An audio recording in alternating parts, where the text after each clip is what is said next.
उत्तर प्रदेश का जो आज तीसरा चरण का चुनाव हुआ, उसके ट्रेंड क्या कहते हैं, वो ट्रेंड मैं आपको बता देता हूँ। उत्तर प्रदेश में अभी तक थोड़ा बढ़ा है और 60.69% वोटिंग हुई है।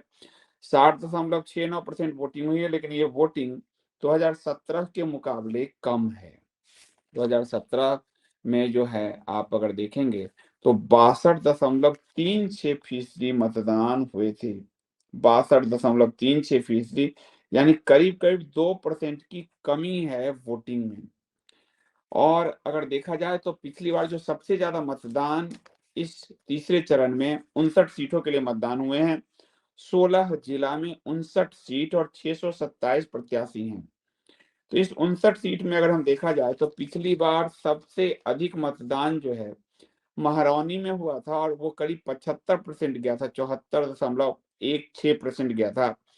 इस बार भी सबसे ज़्यादा मतदान महारौनी में ही हुआ है, लेकिन वहीं करीब-करीब 3, 7, 8% की कमी आई है, यानी 67.50% की कमी आई है। तो आज का ये जो रुझान है, जो थोड़ा-सा दिखा रहा है, वो दिखा रहा है कि वोटिंग भाजपा को बम्पर हुई है, परंतु उसी में कुछ उदासीन वोटर हैं, जो भाजपा से जिनकी नाराज़गी थी, वो बैठे हैं, जिसके कारण 2% का अंतर है। अगर एक सीट से भी हम सहमें, महारैनी से समझें, तो वो उस बार भी रिकॉर्ड तोड़ था, इस बार भी रिकॉर्ड तोड़ है, लेकिन उसी में 7-8% की कमी दिख रही है। इसके अलावा अगर हम देखें जिला वाइज़, तो इस बार हाथरस, फिरोजाबाद, एटा जो है मैनपुरी, फर्रुखाबाद, कन्नौज, इटावा, औरैया, कानपुर देहात, कानपुर नगर, जालौन, झांसी, ललितपुर, हमीरपुर और महोबा में वोटिंग हुई है। यानी कि बुंदेलखंड का इलाका जो है, उसके बाद अवध क्षेत्र का जो इलाका है कुछ, वहाँ वोटिंग हुई है। और अगर देखें तो इस 59 सीट में से 30 सीट ऐसे हैं जहाँ यादव बहुल क्षेत्र हैं, वो यादव बहुल क्षेत्र हैं।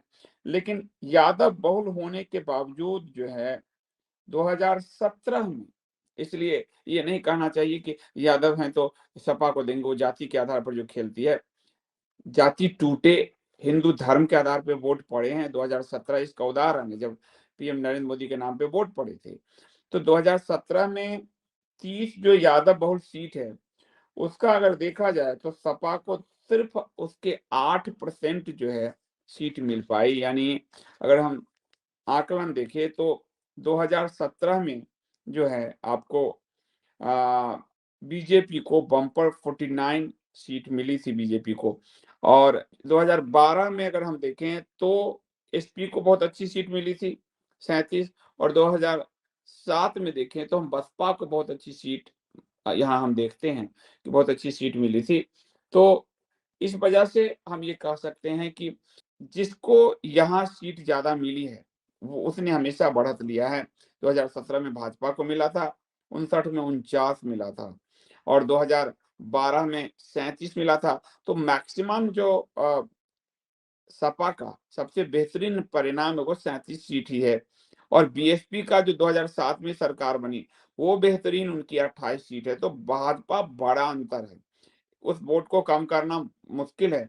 और इस बार भी भाजपा जो है वो लीड लेती दिख रही है। इसके बाद मैनपुर, इटावा और औरैया जो है वो सपा का गढ़ माना जाता है।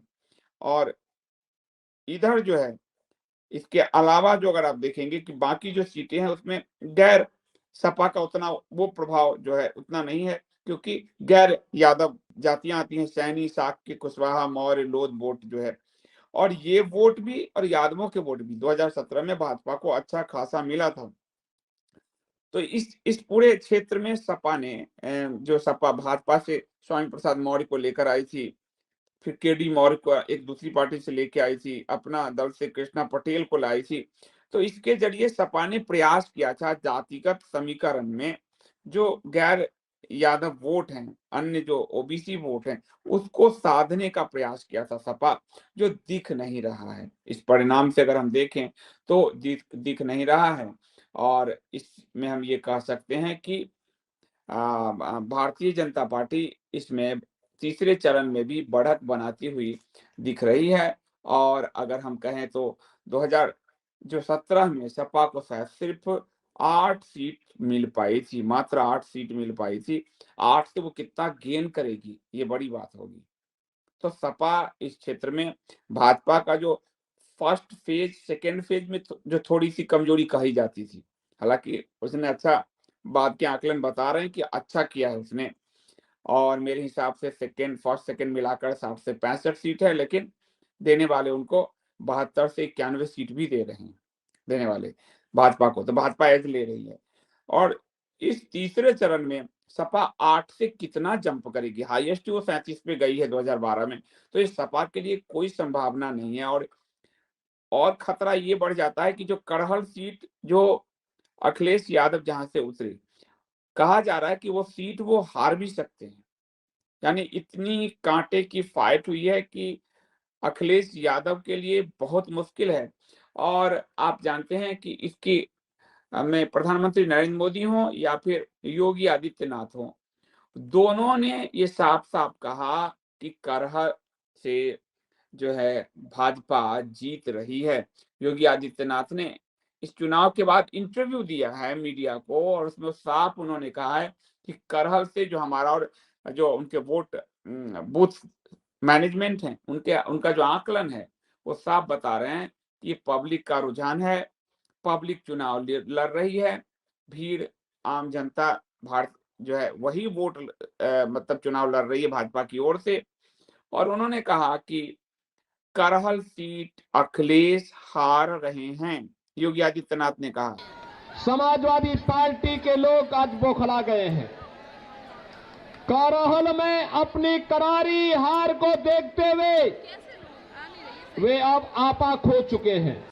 उन्होंने कहा कि अखिलेश को इतने दबाव में थे कि उनको अपने बीमार पिता को मंच पर लाना पड़ा, और जो जिसका पिता परिचय करा रहा है अपने बेटे का, और पिता भी नाम भूल रहा है कि पिता नाम भूल गए तो मुलायम सिंह को बीमारी है, तो और क्या होगा। और इन्होंने साफ-साफ कहा कि करहल में भाजपा जीत रही है।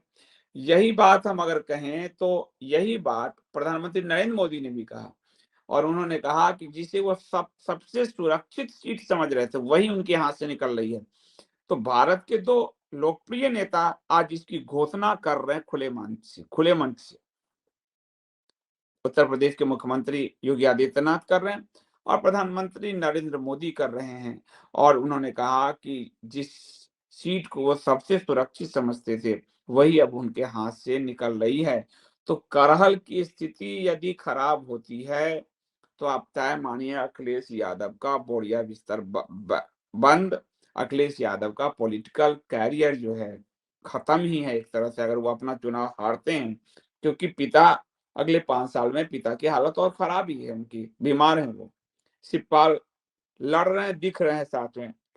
और अखिलेश लगातार, अखिलेश और लालू की पार्टी के साथ एक बड़ी बात है, ये जो गुंडागर्दी के जरिए धन उगाही का खेल और इस तरह का, ये पार्टियां यदि लगातार सत्ता से दूर रहे तो ये पार्टियां समाप्त हो जाती है। इन क्षेत्र पार्टियों के साथ सबसे बड़ी यही समस्या है कि अगर इनके हाथ से 2 बार चुनाव चली जाए तो ये मुश्किल होती है। और आपको इससे बहन जी आप ले लीजिए उदाहरण, 2007 का 2012 में चली गई बहन जी, 2017 में चली गई बहन जी। तो किसी भी पार्टी को लीजिए आप, अगर सत्ता उनके हाथ से निकली, छोटी पार्टियों के, तो उनके लिए वापसी बहुत मुश्किल होती है। बड़ी पार्टी भी ले लीजिए आप, उत्तर प्रदेश से कांग्रेस की विदाई देख लीजिए, बिहार से कांग्रेस की विदाई देख लीजिए, बंगाल से कांग्रेस की विदाई देख लीजिए, तो जहां भी। इसलिए ये जो है, जिस 30 सीट के बल पर अखिलेश यादव ने अपने आप दावा किया था, उसमें भी उनको 8% सीट ही 2017 में नसीब हुई थी। तो तीसरा चरण तो साफ, मतलब जब बम्पर एज दिख रहा है भाजपा का, और बम्पर एज दिख रहा है वो थोड़ी सी चुनाव में वोटरों की उदासीनता में भी दिख रही है। हालांकि उदासीनता तो अब नहीं कहूंगा, अब 61% हो गया है, और पिछली बार 62.36% था, तो लगभग बराबर है, 1-1.5% का अंतर है, वो भी कब तक क्लियर हो जाएगा। यानी वोट उतना ही पड़ा है। और जब वोट बहुत ज्यादा पड़ जाए पिछली बार से, तो समझिए सत्ता विरोधी लहर है, या वोट कम पड़े तो समझिए कि उदासीनता है। पर ये मेंटेन है, मेरे को दिख रहा है कि ये मेंटेन है। 5 बजे तक 57% तक वोटिंग हुई थी, 57 57.5%, लेकिन जो लास्ट 1 घंटे में और उसके बाद जो लोग आए लाइन में और अभी तक गिनती चल रही है, तो वो आपको 3-4% आगे बढ़ा है। तो ये 4% कौन है? वो जो कैडर आधारित पार्टी जो वोटर को निकालती है आखिरी 1 घंटे में, और कैडर सिर्फ बीजेपी के पास है। किसी के पास कैडर नहीं है। तो इस आधार पे भी मैं कह रहा हूँ आपको कि भारतीय जनता पार्टी इस तीसरे चरण में जबरदस्त एज ले रही है, ये मुझे साफ दिख रहा है। इसमें ना-नुकर करने की बात नहीं है। जो बुंदेलखंड का इलाका है, वहाँ वोटिंग बहुत अच्छा हुआ है। झांसी में तो करीब 63% से ऊपर, झांसी में अगर मैं देखूँ आपको, तो झांसी में करीब-करीब जो है 57-58% वोटिंग हुई है। तो बुंदेलखंड को पहली बार योगी के बाद एक विकास मिला है, पानी मिला है, सड़कें मिली है। वरना मुझे याद है मैंने राजा बुंदेला से एक बार दैनिक जागरण में बात भी की थी। अ, कब से बुंदेलखंड की लड़ाई लड़ रहे हैं। बुंदेलखंड जो अ, झांसी क्षेत्र जहाँ आता है, वो बुंदेलखंड आप देखिए कि किस तरह से उस बुंदेलखंड को बिल्कुल विकास विहीन बनाकर इन पार्टियों ने रख दिया था। तो योगी जी के आने के बाद बुंदेलखंड का विकास काफ़ी हुआ। तो बुंदेलखंड में अच्छी खासी जो है वोटिंग हुई है। महोबा में वो पूरा इलाका है बुंदेलखंड का, महोबा में 65% के आस-पास वोटिंग हुई है। और तो ये आपको समझना होगा कि वोटिंग हो किस क्षेत्र में रही है। साथ ही कुछ बूथ ऐसे भी निकले जहां ग्रामीण मोबाइल लेकर घुस गए थे औ और उन्होंने ईवीएम पे वोट डालने का वीडियो भी वायरल किया। तो वीडियो जो वायरल किया ये भी सपाई गुंडे थे, आप देखेंगे। सपा प्रत्याशी के पक्ष में वोट डालने का वीडियो वायरल किया, यानी कि जानबूझ के वोटिंग प्रभावित करने का खेल हुआ। और ये आपको हुआ जो विधुना विधानसभा क्षेत्र में, और इसमें जो है आपको सपा, और जबकि सपा ने फिर एक गंदा खेल खेला, कहा कि एक क्षेत्र में हमारा चुनाव जो चिन्ह है साइकिल नहीं है। तो पुलिस ने क्लियर किया, चुनाव आयोग ने क्लियर किया है, आप झूठ क्यों फैला रहे हैं। तो सपा ने इस पूरे दौर में गोली का प्रयोग हुआ, एक भाजपा का नेता भी मरा है। वोटिंग के समय वीडियो बना के वायरल किया गया, यानी वोट प्रभावित करने का प्रयास है। झूठ बोला गया कि जो हमारा साइकिल जो है चुनाव चिन्ह, वो उसमें नहीं है, ये भी झूठ कहा गया। और ये जो है आपको मैनपुरी में फिर भारतीय जनता पार्टी के एक समर्थक को सपा समर्थक ने पेट में गोली मार दी। पेट में गोली मार दी और पूरे शहर में गुस्साए भाजपा कार्यकर्ताओं ने जाम लगाया। सैफई को जो है सैफई रेफर किया गया था घायल। तो साफ दिख रहा है कि समाजवादी पार्टी बौखलाई हुई है, गुंडागर्दी पर उतरी है। उस जमाने में जैसे बूथ लूटते थे, गोली का प्रयोग हो रहा है। भाजपा समर्थक, एक भाजपा के नेता को मारा गया, वो तो अलग है। और मैनपुरी में भाजपा के समर्थक के पेट में गोली मारी गई, ये दूसरी घटना है।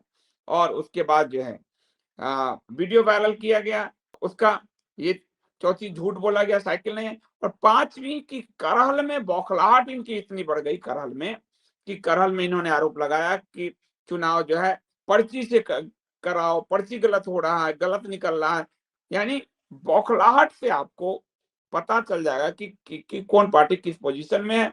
चुनाव आयोग को पत्र भेजा गया है करहल को लेकर, जिसके लिए प्रधानमंत्री कह रहे हैं कि अपनी सुरक्षित सीट भी वो हार रहे हैं। योगी आदित्यनाथ भी कह रहे हैं कि वो अपनी सुरक्षा जो है करहल से सपा हार रही है।